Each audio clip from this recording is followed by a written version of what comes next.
네, 오늘도 예배의 자리에서 만나서 너무나도 반갑고 좋습니다.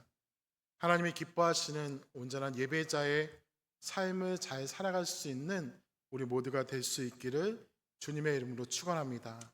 이제 6월이 시작되었는데요.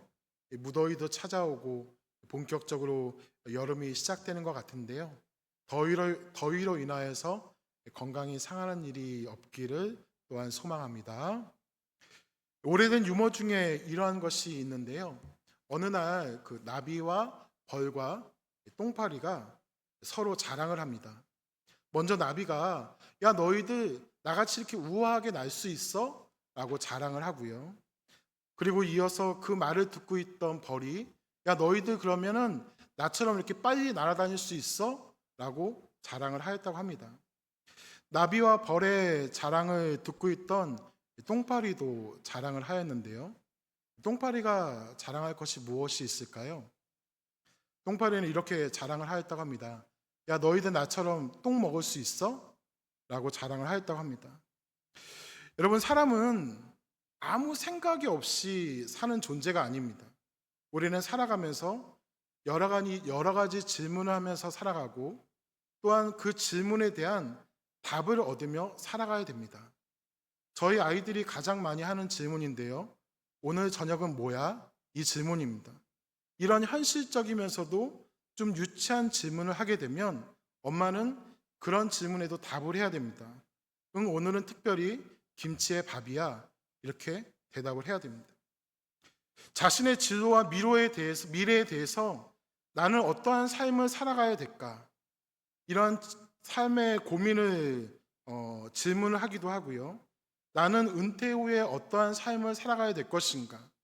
우리의 노후를 위해서 어떠한 대비를 할 것인가에 대한 질문을 하기도 합니다. 때로는 아주 철학적인 질문으로 인간은 무엇을 위해서 살아가고 나는 어떠한 모습으로 인류의 이바지를 할 것인가? 이런 고민을 하는 사람들도 있습니다. 우리 안에는 많은 질문이 있고 끊임없이 질문하고 답을 구하고 찾고 이미 찾은 답도 있지만 아직까지 내 질문에 대한 답을 제대로 찾지 못한 것도 있을 것입니다. 그렇게 우리에게는 많은 질문이 있지만 저는 그 중에서 가장 중요한 질문이 바로 오늘 설교의 제목과 같이 나는 누구인가에 대한 질문이라고 생각합니다. 왜냐하면 온전한 자기 인식이 나의 삶의 모습을 결정하기 때문에 그렇습니다. 내가 누구이다, 내가 어떠한 존재이다 라고 생각하는 대로 그대로 살아가기 때문입니다. 나비는 자신이 우아하게 날아다니는 존재라고 생각하기 때문에 그렇게 날아다니는 것을 자랑하면서 살았고, 벌은 자신이 빨리 날아가는 존재라고 생각하였기 때문에 빨리 날아가는 것을 자랑하며 그렇게 날아다녔습니다. 똥파리도 나름 자기 자신에 대한 정체성이 있었습니다. 나는 똥을 먹을 수 있는 존재이고 그것이 자신에게 있어서 자랑이자 강점이라고 생각한 것이죠. 더러움의 유무를 떠나서 자기 자신에 대해서 생각하는 대로 잘 살아가고 있음을 보여주는 것입니다. 여러분은 여러분 자신을 누구라고 어떠한 존재라고 생각하고 계시나요? 나는 엄마야 아빠야 라고 생각한다면 부모로서의 삶을 충실하게 살아갈 것입니다. 나는 음악하는 사람이다. 나는 법조인이다. 나는 직장인이다. 나는 학생이다. 나는 주부이다. 나는 할머니 할아버지이다 라고 생각하면 자신이 생각하는 그 모습대로 살아가게 됩니다. 나는 법조인이다 라고 생각하면서 군인으로 살아가지는 않습니다. 나는 우리 가정에서 가장 중요한 주부이다라고 생각하면서 밖에 나가서 물고기를 잡지는 않습니다. 나는 누구인가에 대한 답이 있다면 그 모습으로 살아가게 되는 것이죠. 그게 보편적인 삶의 모습인 것입니다. 특별히 우리는 하나님을 믿는 사람입니다. 맞으시죠? 우리는 예수님을 구주로 고백하고 주님의 말씀을 따라 살아가며 성령님의 인도하심을 받는 하나님의 소중한 창조물입니다. 그래서 나는 누구인가에 대해서 말할 때는 우리는 먼저 믿는 혹은 그리스도인, 좀 더 쉽게 교회를 다니는 누구로 말하게 되고 말하여지게 됩니다. 우리 안에 믿음이 있기 때문에 세속적인 표현보다는 믿음의 표현이 더 앞서게 되는 것이죠. 그렇게 믿음을 가진 우리에게는 보다 선명하게 나의 나다움을 드러내기 위해서 우리 안에 분명히 소명이라는 것이 있어야 됩니다. 소명은 하나님의 일을 하도록 하나님의 부르심을 받는 것입니다. 우리가 하는 모든 일은 하나님과 관계가 있습니다.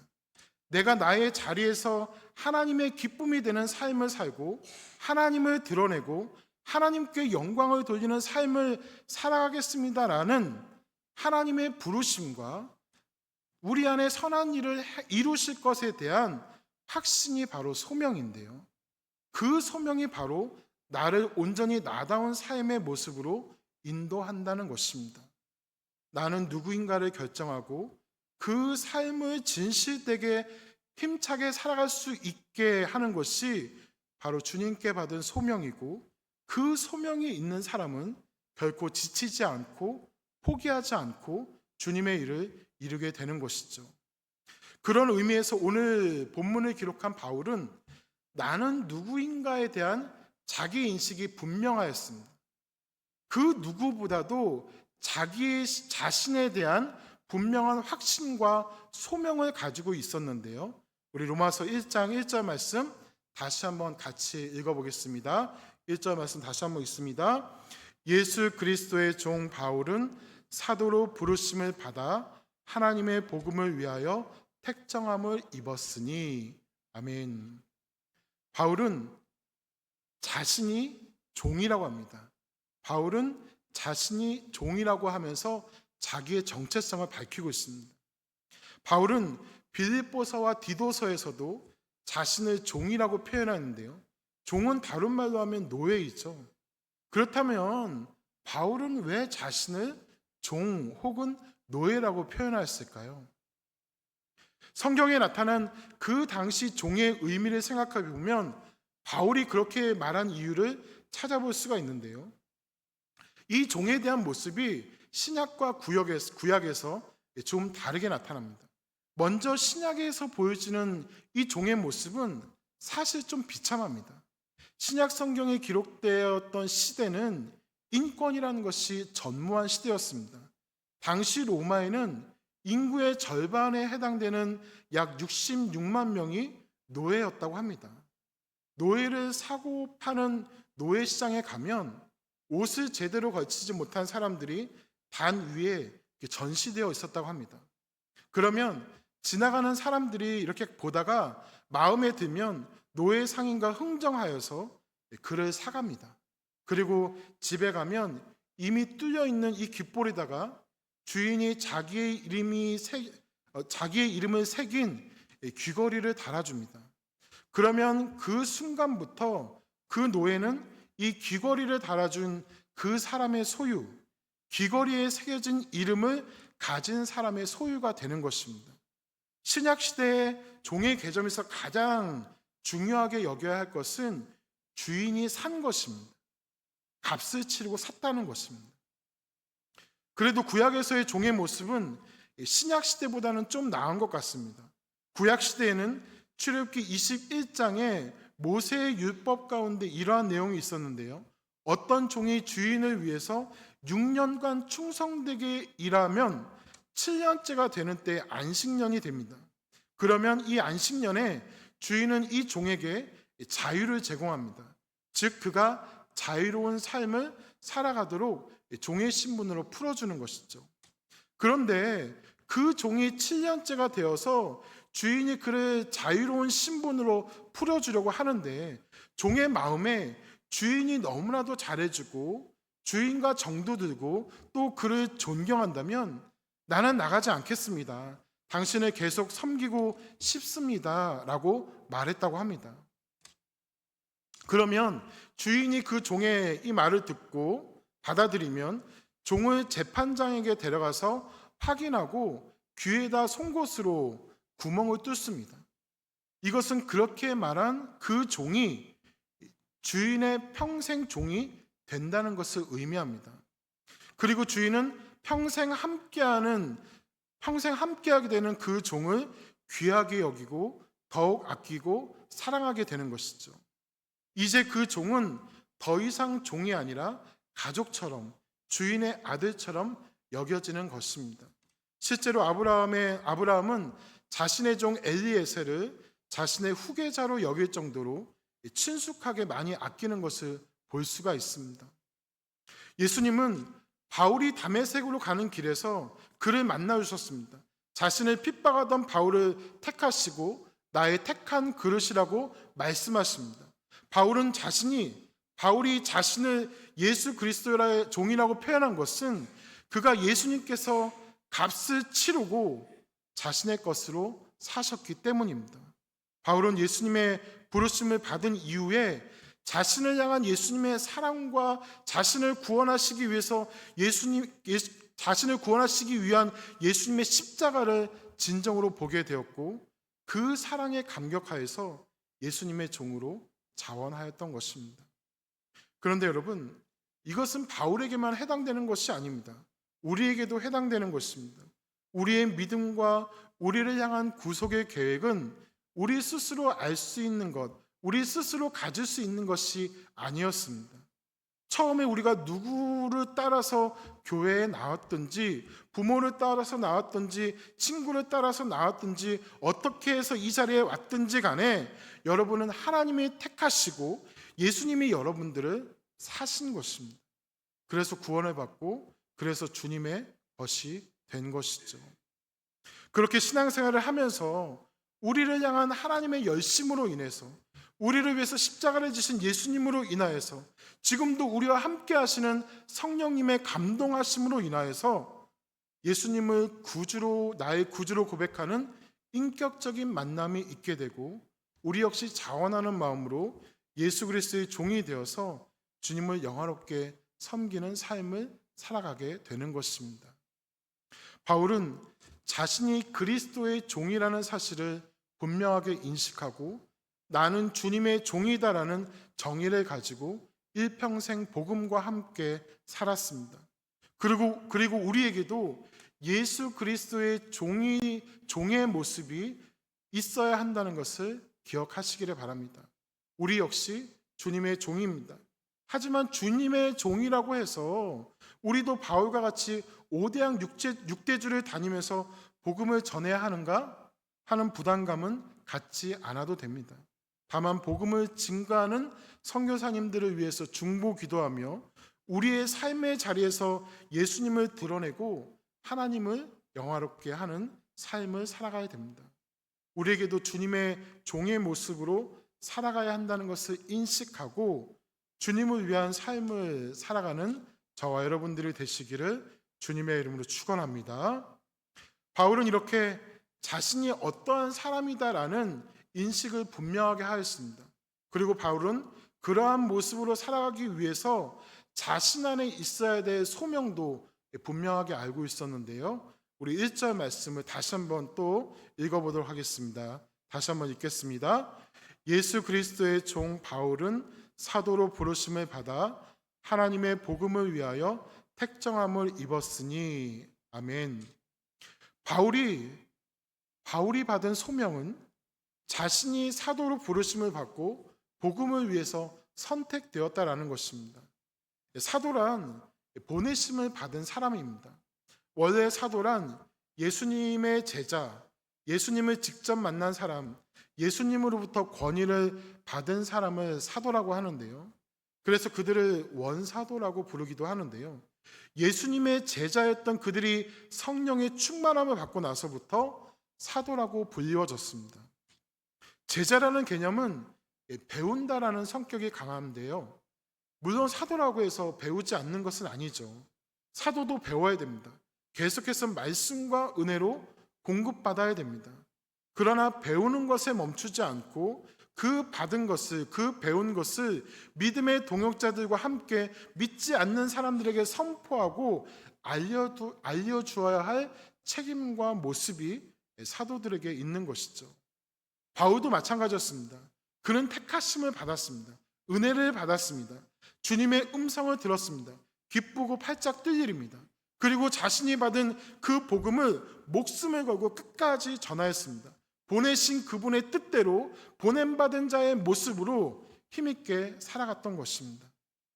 여러분, 사실 우리들은 정식 사도가 될 수는 없습니다. 사도들과 같은 권위가 우리에게 있지는 않습니다. 그러나 베드로 전서 2장 9절의 말씀을 보면 우리는 택하신 족속이요 왕 같은 제사장이고 거룩한 나라이며 그의 소유된 백성이다라고 말씀합니다. 우리들 역시 우리들의 삶의 자리에 보내심을 받은 사람들인 것이죠. 왜 하나님께서는 우리를 택하시고 왕 같은 제사장으로 세우시고 거룩한 나라라 칭하시며 나의 소유다라는 말씀을 주신 것일까요? 그분의 아름다운 덕을 선포하게 하려 하심이라고 증거합니다. 바울은 하나님의 복음을 위해서 사도로 부르심을 받았는데 우리 역시 그분의 아름다운 덕을 선포하기 위해서 우리를 왕 같은 제사장으로 세우신 것입니다. 또한 하나님께서는 저와 여러분들에게도 소명을 주셨습니다. 각자의 자리에서 보내심을 주셨습니다. 그래서 우리에게는 어떠한 사명이 있습니다. 우리 가족을 건강하게 하는 사명이 있을 수 있고 친구를 주님께로 인도하는 구원의 통로의 사명이 있을 수도 있습니다. 교회를 위한 사명이 있고 복음을 위한 사명도 우리에게 있습니다. 우리에게 주신 그 소명을 가지고 주님의 사명을 잘 이루어 나아갈 수 있는 우리 모두가 될 수 있기를 주님의 이름으로 축원합니다. 나는 누구인가라는 말씀을 준비하면서 저는 여러분과 두 가지 나누고 싶은 것이 있었습니다. 저희가 요즘 새벽 기도회에서 출애굽기의 말씀을 보고 있고 또 카톡으로 올리는 말씀 묵상에서는 민수기의 말씀을 보고 있습니다. 출애굽기와 민수기의 말씀을 보면 정말 답답한 것이 있어요. 그것은 말씀에 나타난 이스라엘 백성들의 모습이었습니다. 이스라엘 백성들은 출애굽의 여정 가운데 제대로 된 긍정의 모습을 드러낸 때가 한 번도 제대로 별로 없었습니다. 하나님 감사합니다. 하나님 너무 좋습니다. 노예 생활하던 우리를 구원해 주시고 약속해 주신 참 좋은 땅, 젖과 꿀이 흐르는 가나안 땅으로 인도해 주셔서 너무나도 감사합니다라고 고백하고 간증하기보다는 매번 불평불만입니다. 먹을 것이 없다고 불평하고 마실 물이 없다고 불평합니다. 길이 좋지 않다고 불평하고 맨날 똑같은 것만 먹는다고 싫어합니다. 모세가 조금이라도 보이지 않으면 우상을 만들고 이방 여인들이 와서 조금만 유혹해도 바로 넘어갑니다. 애굽으로 돌아가기 싫다고 가나안으로 애굽으로 돌아가고 싶다고 거기서 지내는 것이 훨씬 좋았다고 그때로 돌아가고 싶다고 맨날 원망 불평 짜증냅니다. 애굽에 내려진 하나님의 강력한 재앙을 보았으면서도 우상을 깨뜨리고 자신의 백성을 보호하시는 하나님을 신뢰하지 않았습니다. 왜 그럴까요, 여러분? 도대체 이스라엘 백성들은 왜 그랬을까요? 어떻게 그렇게 한결같이 하나님께 감사하지 않고 하나님을 원망하고 하나님을 배반하여 떠나려고 하고 가나안 땅으로 가기보다는 애굽으로 돌아가는 모습을 애굽으로 돌아가려고 하는 모습을 보였을까요? 그것은 자신들이 하나님의 백성이라는 정체성을 모르기 때문이 아닙니다. 하나님의 선민이라는 것은 그들에게 있는 분명한 자부심이었습니다. 그런데 그것을 잊어버리는 거예요. 항상 그것을 기억해야 되는데 그저 자신에게 유리할 때 어쩌다 한번 생각해낼 뿐입니다. 종교 조사할 때에만 나는 하나님의 백성이에요. 한번 이야기할 뿐이라는 것입니다. 그러면 우리는 어떠합니까? 나는 하나님의 백성이라는 자기 인식과 정체성이 분명한 삶을 살아가고 있습니까? 사실 그렇지 않을 때가 많습니다. 하나님의 백성이라고 하지만 우리의 삶에서 하나님의 백성다운 삶의 모습이 나타나지 않을 때가 많이 있습니다. 우리에게는 하나님의 백성다운 겸손함보다 스스로 하나님이 되려는 교만함이 많이 나타날 때가 많습니다. 스스로 하나님이 되어서 판단하는 경솔함을 많이 보입니다. 내가 누구인지를 잊어버리기 때문에 나타나는 모습입니다. 삶을 살아가다 보면 내가 하나님의 백성이다라는 사실을 깜빡 잊을 때가 많이 있습니다. 오늘 말씀은 바울의 자기 인식입니다. 바울은 예수 그리스도의 종이다라는 자기 정체성을 가지고 있고 그것은 우리가 닮아가야 하는 모습이 분명합니다. 하지만 성경은 우리의 정체성에 대해서 너는 그리스도의 종일 뿐이다 라고만 말하지는 않습니다. 성경은 우리 정체성에 대해서 말씀 곳곳에서 우리에게 말씀하고 있습니다. 적어도 31개는 기록되어 있습니다. 바울은 자신이 그리스도의 종이라고 생각하면서 살았듯이 말씀은 우리에게 하나님이 원하시는 우리의 모습, 우리에게 나타나기를 원하시는 하나님의 모습을 보여주고 있습니다. 그래서 우리는 이것을 발견하고 기억하면서 살아가기 위해서 한 가지를 준비하였습니다. 바로 이것입니다. 성경적 정체성 선포 칼린더입니다. 예배 끝나고 나서 필요한 만큼 꼭 받으셨으면 좋겠는데요. 이것은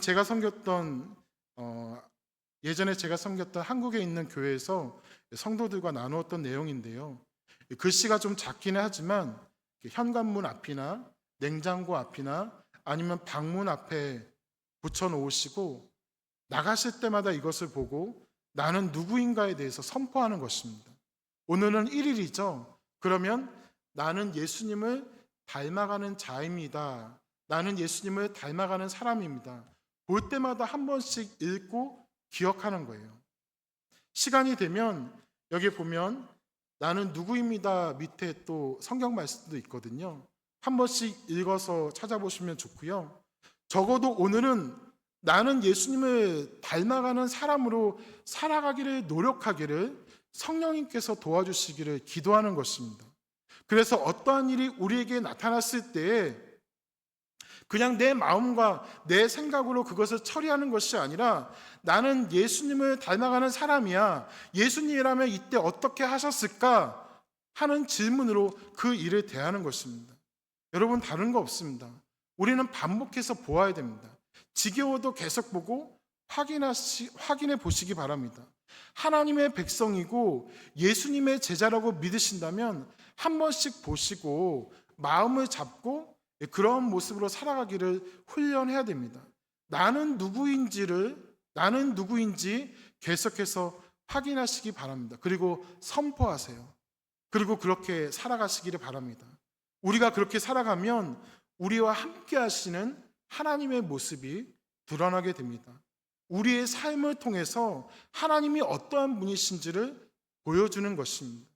하나님의 백성으로서의 정체성을 가지고 하나님을 온전히 드러내며 주님이 주시는 크신 은혜와 축복을 더욱더 풍성하게 누리며 살아갈 수 있는 저와 여러분들이 되시기를 주님의 이름으로 축원합니다.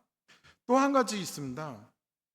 우리에게는 산호세 영락교회 성도라는 정체성이 있어야 됩니다. 나누어드릴 캘린더의 30일째를 보면 나는 교회를 사랑하는 자입니다라고 되어 있는데요. 저는 저와 여러분이 더욱 교회를 사랑하고 내가 이 교회의 성도 된 것을 기뻐하고 나와 함께하는 내 옆에서 나와 예배드리는 모든 지체를 위하여서 항상 기도하는 예배와 말씀과 기도의 공동체가 되었으면 좋겠습니다. 그동안 여러분이 교회를 어떻게 지키셨습니까? 여러분 안에도 교회에 대한 작은 갈등이 있었을지도 모릅니다. 그러나 교회와 성도를 사랑하는 마음으로 지금까지 함께 신앙생활하며 많은 교회가 흩어지고 없어지는 상황에서도 굳건하게 산호세 영락교회를 지키신 여러분들을 주님의 이름으로 축복하고 위로합니다. 하지만 우리는 다시 시작할 수 있어야 됩니다. 우리가 더욱더 하나님께 영광 돌리는 아름다운 교회가 될 수 있도록 나는 산호세 영락교회 성도라는 정체성이 흔들리지 않고 더욱 성도들을 사랑하며 잘 섬기며 나아갈 수 있기를 바랍니다. 그래서 이것을 준비하였는데요. 예전에는 어느 교회를 다니면 자신의 문 앞에 교패를 많이 했었죠. 그런데 이것은 산호세 영락교회 성도임을 보여주는 액자입니다. 여호와가 너를 항상 인도하여 메마른 곳에서도 내 영혼을 만족하게 하며 내 뼈를 견고하게 하고 너는 물된 동상 같겠고 물이 끊어지지 않는 샘물 같을 것이라 라는 이 말씀을 읽으면서 먼저는 여러분 개인이 이러한 말씀의 축복을 받으시기를 기도하시고요. 그리고 교회에게도 동일한 은혜와 축복이 나타나기를 기도해 주시기를 바랍니다. 그래서 이번에 교회가 통 크게 준비했습니다. 기본적으로 한 분에 하나씩 꼭 가지고 가시고요. 부부가 가지고 가시면 하나는 식탁에, 하나는 침실이나 화장실이나 아니면 제일 잘 보이는 곳에 놓으시기를 바랍니다. 혼자 계셔도 2개 가져가셔도 됩니다. 또 사무실이나 사업장에 두고 싶은 분들은 더 가지고 가셔도 됩니다. 아니, 더 가지고 가셔서 가장 잘 보이는 곳에 두고 방문하는 사람들에게 보여주시고 또 교회를 생각하시는 도구가 될 수 있기를 바랍니다. 여러분, 필요한 만큼 가지고 가실 수 있을 때 가지고 가세요. 내년에는 사람들이 많아져서 다 가지고 가지 못할 수도 있습니다. 믿으시죠? 너무 많이 가져가셔서 미안하시면 다음 주에 한 10불 정도 감성금 하시면 돼요.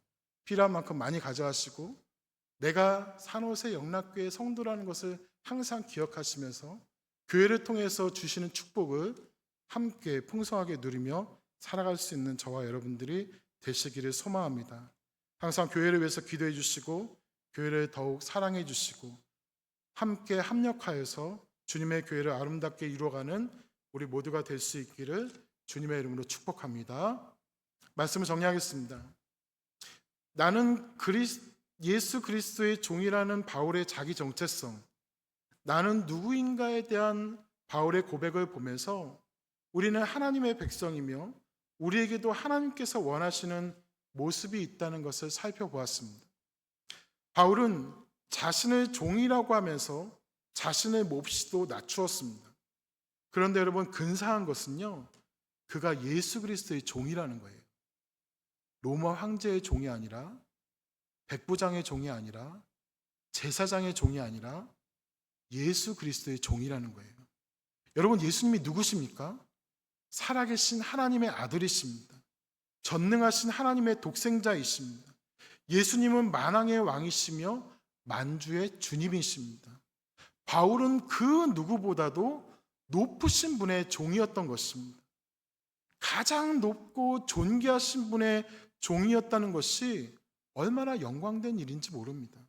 그렇게 바울은 가장 높으신 그분의 종이었기 때문에 로마의 황제 앞에서도 그 어떠한 기득권 앞에서도 복음을 증거하며 부름받은 자의 삶의 모습을 살아갈 수가 있었던 것입니다. 사랑하는 여러분, 우리가 나는 누구인가 할 때 우리는 절대 하나님을 떠나서 정의하지 못합니다. 우리 모두는 하나님과 관계가 있는 존재입니다. 그런데 여러분, 하나님이 누구이신가요? 천지 만물을 창조하신 전능하신 하나님이시고 유일하신 참된 신이시며 진리 그 자체이십니다. 그 하나님이 우리를 만드시고 우리의 아버지가 되시고 우리를 사랑하시며 우리가 그 안에서 강건하고 평안하게 살아가기를 원하십니다. 그리고 너는 이러한 사람이란다라고 말씀하십니다. 우리의 정체성에 대해서 내가 나를 정의하는 것이 아니라 말씀이 정의하는 대로 살아가라고 우리에게 말씀하십니다. 나와 함께 하시는 하나님으로 인하여서 우리의 모습이 항상 새로워질 수 있기를 소망하고요. 하나님의 백성다운 모습으로 교회를 사랑하며 함께 하나님의 나라를 일궈가는 우리 모두가 될 수 있기를 주님의 이름으로 축복합니다. 우리 시간 그의 생각 다시 한번 찬양하고요. 하나님께 기도하도록 하겠습니다.